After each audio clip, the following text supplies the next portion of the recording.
Your portfolio can make or break your career. Yes, as a UX designer, you are supposed to know the importance of having a good portfolio because recruiters don't just want to see your pretty screens. They want to know how you understand, how you make decisions, and what is your process and everything. So, in this video, I will be giving you a proper portfolio guide about how to create an amazing portfolio. I will also be giving you 3 free resources which will boost your portfolio and which will surely help you out. And I will also let you know what to include, what not to include, the proper portfolio structure, and the common mistakes that most of the designers do, which you should not do, and everything that you need to know about building a proper portfolio. So let's get started. So first, let's talk about your portfolio structure. Your portfolio can either look like this or like this.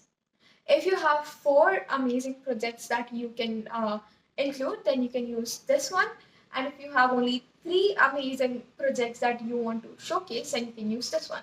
So now let's talk about the details of these particular sections. The first section is your homepage section or about me, where you will be including these following stuff. Like first thing you will be including is who you are. You will be talking about yourself. Make it short, do not make it an essay. So make it really short. I would suggest use Grammarly for all of your correction and make it really short. Do not make it really long because nobody is that interested in reading everything. So this is your first thing, and the second thing you can include is your design philosophy. What interests you in design and everything. Again, make it short. Third thing that you can include is a call to action button. It can be your contact or your resume or your LinkedIn or anything. So the next section is your case study section where you will be showcasing your projects, whatever you've worked on till now. And you can include 2 to 4. It's up to you. You can even include 5 if you want, if you're really proud of them. So what case studies to include? So you can include a few case studies that you're really proud of and which you really think are amazing. And I would really suggest you to talk to your colleagues and maybe your friends, take their feedback about which case study to include exactly because feedback always helps. So you can include any of the case studies in this particular section. Now, while writing your case study, I would always recommend you to use storytelling. First, you are supposed to write what was the problem, and then you are supposed to write your process, and then you're supposed to write your solution, how you approached and how you solve that particular problem, and then you can write the impact, whatever the impact that it will or it has created in the industry. The last section is the footer section, in which you can include your contact or your call to action buttons like LinkedIn, your Instagram, or your Behance, or your Notion, not Notion, my bad. Anything that contains your projects or anything that can showcase your skills, you can include any of it. So, talking about your case study structure, I've already made a video about this particular topic, how to build a case study like a professional. If you have not watched it, please go watch it because it's really detailed and it'll help you a lot. If you haven't watched it, then it's okay. I will give you a short summary in this particular timeline.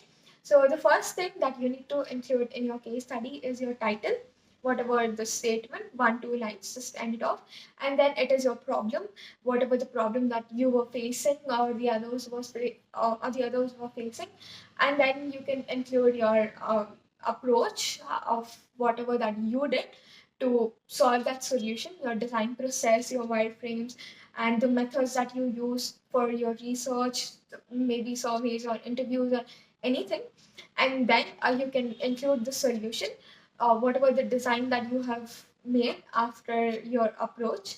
And then you can also include the impact, whatever the impact that has created. It has created. So if it is a redesign, then you can make it like, you know, before and after screen. It'll be really helpful and it'll be really nice for the recruiters to see that. So this was a short guide about your case study. And if you want more detailed guide, then I have already created an entire Notion website for UX case study guide. You can go check it out right now. I have put the link in the description box, so you can go check it out. It is really helpful.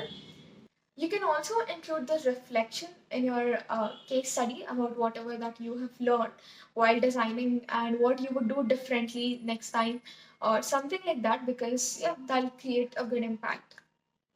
So now let's talk about what to include in your portfolio. The first thing is your 2 to 4 strong case studies or your projects. Always remember, prefer quality over quantity. It will really help you out in your portfolio. Do not mess up while trying to add a lot of projects. Make it limited, but make it really nice. The second thing that you can include in your portfolio is clear storytelling, because they just don't want your pretty screens. They want everything. They want to know your process. They want to know how you approached the problem and everything, how you understood the problem. So this was the second point, and the third point is mobile plus desktop variations. If you have like if you're including any 4 projects, at least make sure that at least 1 or 2 of them is a desktop and the rest are mobile, because both of them showing your design skills in both of them is really really important. And if there are any particular projects where both web, desktop, and mobile variation is necessary, then please do show it. It will really, really help you a lot. Most important point is make sure that your contact info is always visible. Now let's talk about what you should not include in your portfolio. So the first thing is just pretty dummy screens. Even though your screens are pretty, the recruiters will just switch. Yes, because they will just close that portfolio tab and they will switch to the next person, because they do not want only the pretty screens. They want to know how you've designed, how you've approached, and everything. So, the second thing that you should not include in your portfolio is 10 to 20 projects with absolutely no depth, because always prefer quality over quantity.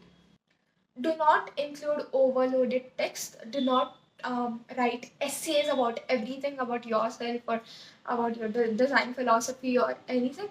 Keep it short and simple.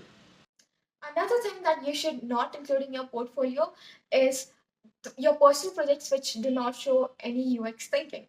Do not just do it for aesthetic, and don't just ask ChatGPT to write down the design process for the sake of writing it.